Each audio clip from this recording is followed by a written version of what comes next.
Have you ever remembered something and thought, hold up, that's not how I remember it?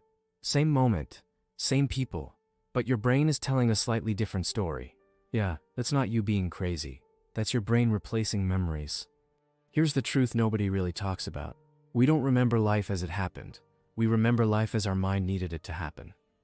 If memories were 100% accurate, most of us would still be emotionally wrecked over stuff that should have stayed in the past. So your brain edits. That embarrassing moment from years ago, it softens it. That breakup that almost broke you, it either romanticizes it or deletes the worst parts. Because memory isn't storage, it's survival. Your brain's main job isn't truth, it's keeping you functional.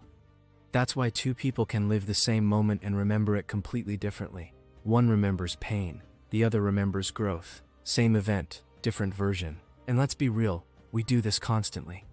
Ever notice how bad memories fade faster when life starts getting better? Or how nostalgia makes toxic situations feel not that bad years later? That's not you being dumb, that's your brain protecting your peace. But here's where it gets sneaky.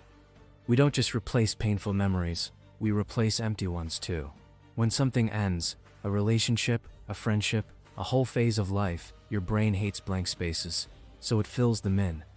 You miss the feeling, not the reality. You miss who you were back then, not who they actually were. That's why you can miss someone who treated you terribly and still feel confused about it. Your brain kept the comfort and deleted the chaos. And yeah, sometimes we rewrite memories to protect our ego.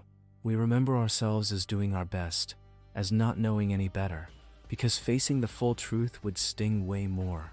Ever reread old texts or watch an old video and think, yo, I do not remember being like that. Exactly, that's memory replacement. Your current self doesn't match that version anymore, so your brain updated the file. And honestly, that's not a bad thing. If we remembered everything exactly as it happened, every rejection, every loss, every cringe moment, we'd be emotionally coked.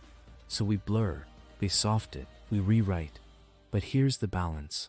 Replacing memories helps you move forward. Believing the edited version forever keeps you stuck. So if your past feels different now, it's because you are different now. Your brain didn't lie to you. It adapted for you. And sometimes, replacing memories isn't about forgetting the past. You're a mother. Nod. It's about making space for who you're becoming. Kindly subscribe my channel and let me know in comments your opinion regarding this.